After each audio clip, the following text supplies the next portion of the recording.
The Minister of State for Petroleum, Dr. Ibe Kachuku, says Nigeria's oil production has fallen by almost 40% to 1.4 million barrels a day, owing to militant attacks on facilities in the Delta region.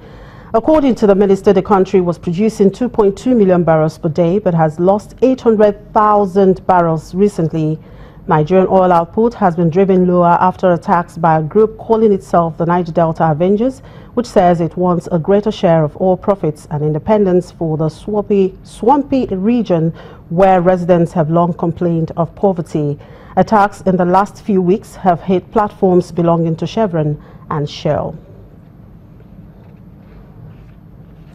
Meanwhile, oil futures rose for a second straight session today, with U.S. crude hitting a 6-month high as the market focused on supply disruptions that prompted long-time bear Goldman Sachs to issue a bullish assessment on near-term prices.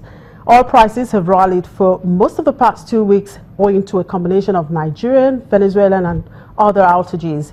Let's make a sense of this with Damilare Adeshola, research analyst at Financial Derivatives Company. Good afternoon, Damilare. Good afternoon, Chime.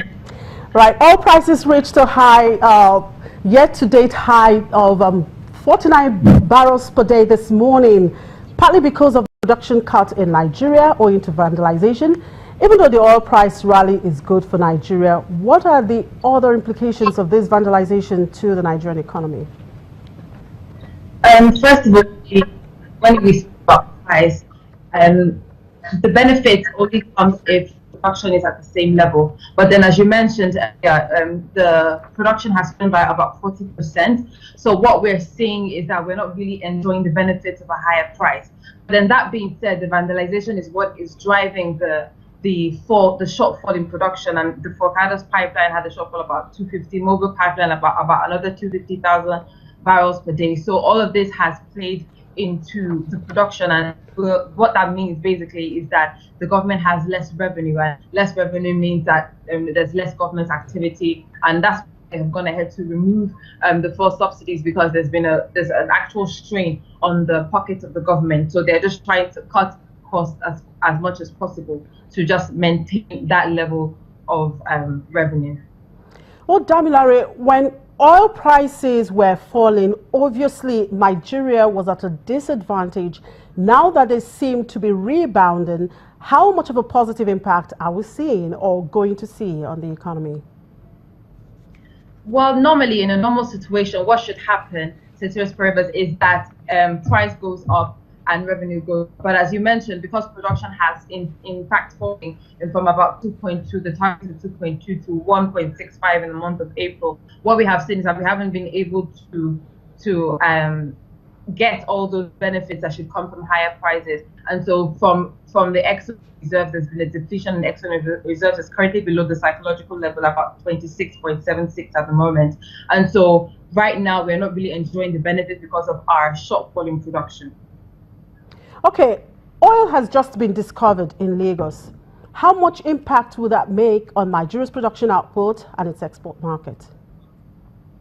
Well, for Lagos as a state, it would have an effect on diversifying their internally generated revenue. But on Nigeria as a whole, I mean, the amount of oil, I think, is going to be about 12,000 barrels per day, which more compared to the 2.2 million target. So the effect and the impact that might have on our export markets, on all markets in Nigeria is going to be quite marginal. But then going forward, by the time they expand and maybe expand the potential, the capacity, then maybe going forward that they may be able to push that maybe to about, get to about 100 barrels per day, then we can start to.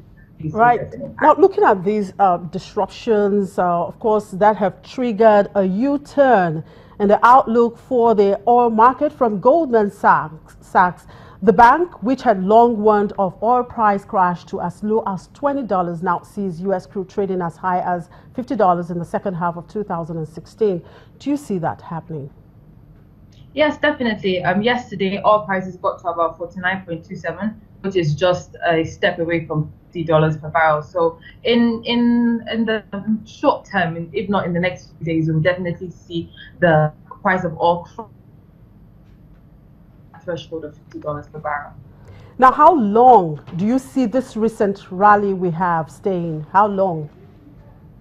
That's an important question, because it's one thing for prices to rise and it's another thing for them to stay high. But then, because we have to look at the different factors that have caused the rise. And so from Venezuela, like you mentioned, there has been power outages. With Nigeria, the vandalization and the insurgency, and then with Canada, the wildfire. So all these major oil producers are experiencing shortfalls in production. And so by the time they rebound, and by the time they gain their own 2 feet, this may take a while. So in the short term, if you're looking at only that, the prices would stay as they are. But then on the other side, there are other producers like Iran and Saudi Arabia, which may seek to take advantage of this shortfall by increasing their own production. There's going to be an OPEC meeting, so there's a possibility that they might increase the quotas of different countries, given the shortfall in Venezuela and Nigeria. So we have to look at those things. And so by the time we look at it, we'll say that in the short term, very, very short term, prices may still stay at the present high, but in the long term, it's kind of hard to tell. Now let's look at Nigeria's downstream. The petrol pump price has gone up, and we see the inflation for April up 13.7%. It seems like there are a lot of things the authorities need to consider with the next MPC meeting scheduled for next week. What are your predictions, or of course forecasts, for the decision that will be made?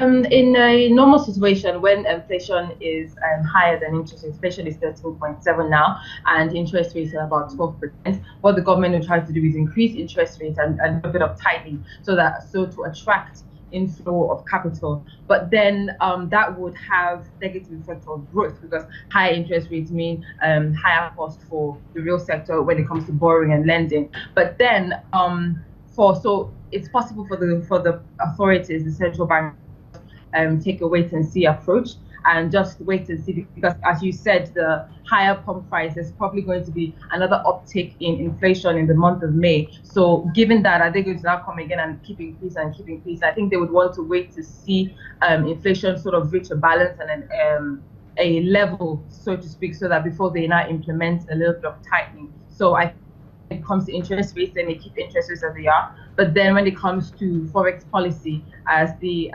Vice President said, that they would implement some policies that would introduce flexibility to the system. So that's what we are expecting as regards monetary policy. All right, thank you very much, Damilare. Thank you for your time.